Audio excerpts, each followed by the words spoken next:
Hi, Joe here from Shutter Speed Photography. Very nice to see your smiling face here on YouTube. So, Yongnuo has sent me out their 35mm f2.0 lens to give a test drive to and let me share my thoughts with you about. So, quick rundown on specs. Okay, it is 35mm. Okay, it is a Nikon Z mount, no adapters or anything like that needed. It is full frame. It is an autofocus lens. There's no image stabilization built in. Filter, front size 52mm. Maximum aperture, as I mentioned, is f2.0. And the minimum aperture is f16. Front angle of view 61.3 degrees. And for those who are into the specs, 9 elements in 8 groups, 7 rounded diaphragm blades. And it comes in at just 10.2 ounces or 290 grams. Now, in terms of price, it is probably your most affordable option out there for an autofocus lens. It's $299, and just by way of comparison, the Viltrox right now 1.8 lens comes in at $379, and the Nikon 1.8 comes in at $846, and that is US dollars. So let's talk a little bit about this nice lightweight lens. As I did mention, Nikon Z mount. It is a metal mount, of course. We do have this nice autofocus manual focus switch on the side and a programmable button for Nikon Z on the side as well. And there's the front and a focus ring, but this is also a programmable ring, which is also a nice touch. So overall, a nice lens, mostly metal with a nice rubbery grip here on the front. So nice build construction, and I think actually you're kind of actually going to be a little bit surprised at how this lens tests out. So it's got the little lens cover there, and that's all you're going to get though. No pouch or cover or anything like that. But at $299, hey, we can't ask for everything, right? But so more importantly, how does it take pictures? Oh, and you know what? One other thing I should mention before we go and look at pictures. Now, silent stepping motor, completely silent. So if you're shooting video with this, I mean, I literally put my ear right up to it and I couldn't hear any sound at all, pulling focus from as far out as I could get it to sharp. And like I said, quick focus, fast focus, and completely silent. So that's also great if you're shooting video. But hey, again, more importantly, let's take a look at how sharp it is and, what we can do with it. So let's take a look. Okay, so I'm not going to bore you with too many captures, but I did go out and snap some shots. This is at f11, so we want to see what it can do in the daytime, and it takes a very nice image. And you can see we have real nice detail here. This is obviously nice straight lines and everything that we would ask for in a 35mm lens. Okay, in terms of shooting fast, it does a great job. Focus is fast and seems to be pretty accurate. And as I mentioned, very silent, so that's appreciated. And, we are able to get some really nice shots. And again, let's let Lightroom load this preview in before we take a look. But I do want to just show you, in terms of detail, we do get a lot of resolution and detail in the background, so that is very nice. So again, that just works out really well. And in terms of bokeh, let's take a look at f2.0, and we do have some nice soft bokeh. Once again, let's let Lightroom load in the full preview. There we go. And most importantly, though, is it sharp? And, how does this compare out, say, against the Viltrox, which is just $79 more? So, in terms of taking a look at some, sharpness tests here, I actually was very surprised at just how good for $299 this lens is.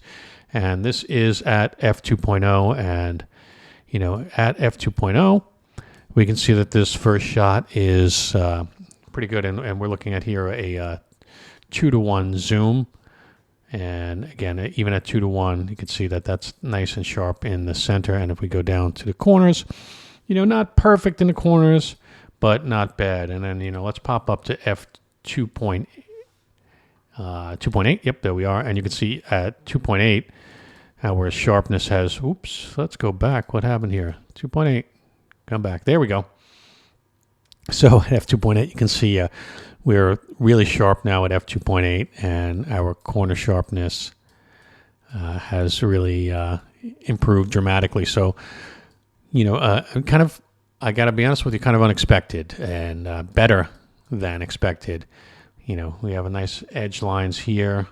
Everything really looks great at 2.8. Let's take a look at f4. And here we are at f4, and you can see again, once we hit f4, really nice, just outstanding sharpness, for this price point. And, not perfect in the corners here. We do lose a little sharpness in the corner here at f4. But for the most part, you can see how the lens really does do a nice job. And center point sharpness is really spot on. Let's jump up to f5.6. And again, center sharpness looking good. And let's see what the corners look like at 5.6. And definitely seeing a little bit of improvement there at 5.6. Let's step up to f8. And let's take a look at the corners now. And again, we're getting a bit of improvement in the corners there. Center sharpness looks fantastic. f11. And again, let's take a look. Let's wait for Lightroom to catch up here a little bit. Sorry about that, folks. I actually did load in all these previews before the video, but Lightroom had other plans. Okay, so looking pretty good there. We are getting a little bit darker in the corners there, so there's definitely some signs of vignetting. You can see along the edges here. And now f16, which would be the maximum aperture for this lens. And you can see, again, a lot of vignetting here. And let's take a look at center sharpness. And then what I'd like to show you is I'm just going to give you a comparison against the Viltrox, because the Viltrox is the closest competitor in terms of price. I mean, pitting it against the Nikon at $846 is really not realistic, because they're not in the same price point. But the Viltrox is only $79 more. It does step down to f1.8, but we're talking about f2.0 to f1.8. Not a tremendous difference there. So let's just take a look. Let's take a look at 2.8. So this is f2.8 for the Yongnuo, and we're going to pit it against f2.8 of the Viltrox, and let's take a look side by side, see how they look. So here on the left-hand side of your screen, we have the Yongnuo.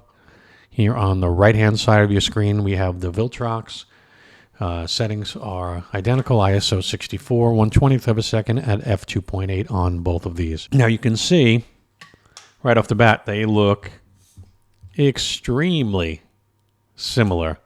And let's take a look at the 2-to-1 preview. And at 2-to-1, you can see, I mean, honestly, I think, it's so close, but I might say the Yongnuo slightly edges out the Viltrox lens. Just very slightly. And this is just, we're only looking at center sharpness here. So let's take a look at the corner.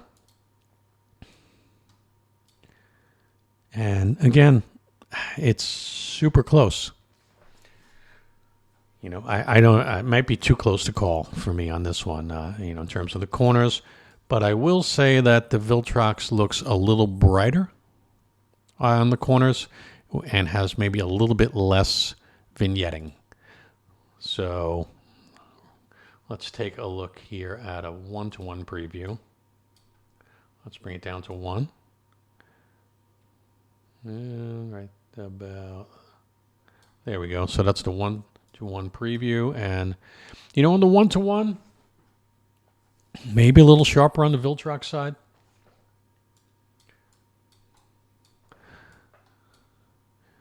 Nice transitions on both lenses, actually. And let's look at the other corner.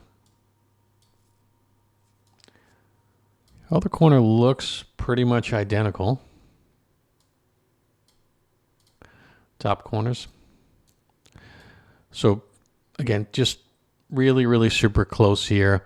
Maybe I'll give the edge to the Viltrox on corner brightness, maybe a little bit brighter on the corners. Let's step it up to say, let's take a look at, this should be, let's look at f8. All right, let's look at f8. And let's get rid of that one and f8. All right, so, okay, there we go. On your left, Yongnuo at f8. On your right, Viltrox at f8. And let's take a look at the centers.